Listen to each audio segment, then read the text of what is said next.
Yes, children, now see the coding in the system. Okay, I have written for the bar graph import matplotlib.pyplot as plt. Then info is a list name, gold, silver, bronze, and total is the values. Australia is another list name in which 80, 59, 59, 198 are the points. Okay, values. Okay.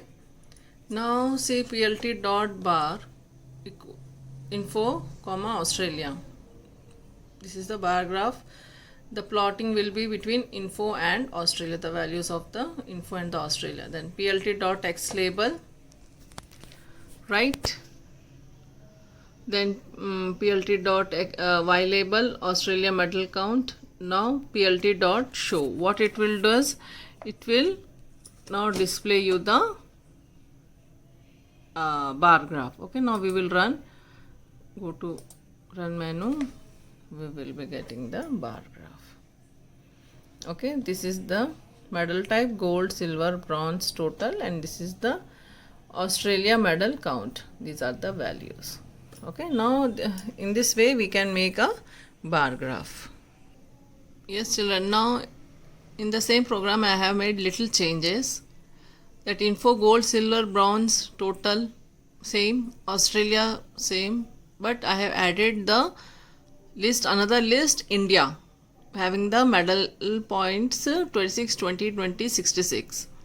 Now I am plotting a graph between info and Australia and info and India. Okay, same, everything is same, but I have added India list and plt dot bar info India.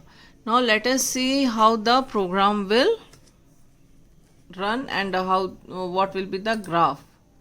Okay, this will be the graph.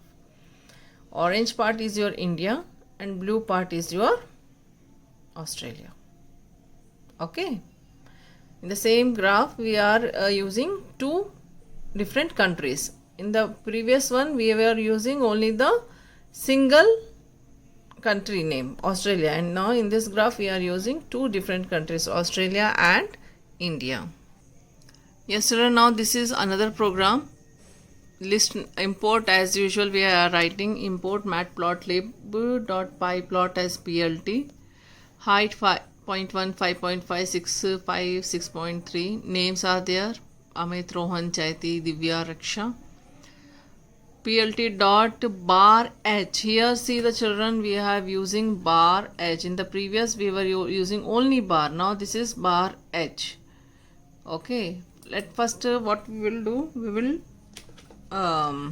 delete the first h and let us see what it will display. Okay, what changes you will find, see here, this is your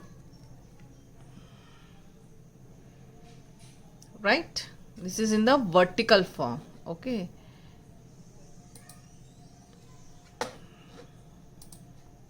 if I write here h and I display, see the changes you got, that was the vertical and this is the horizontal. So bar h will display the horizontal bar. Okay,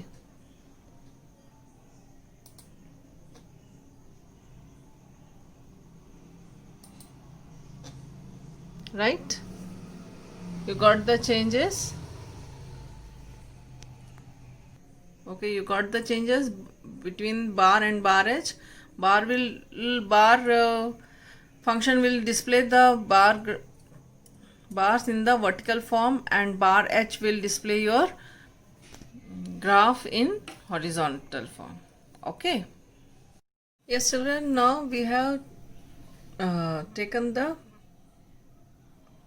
output of the bar graph. Now if you want to save the file, there is a save button on the graph. Okay, you just click on that graph, you will be having the location, in which location you want. I am just saving the file in my PC.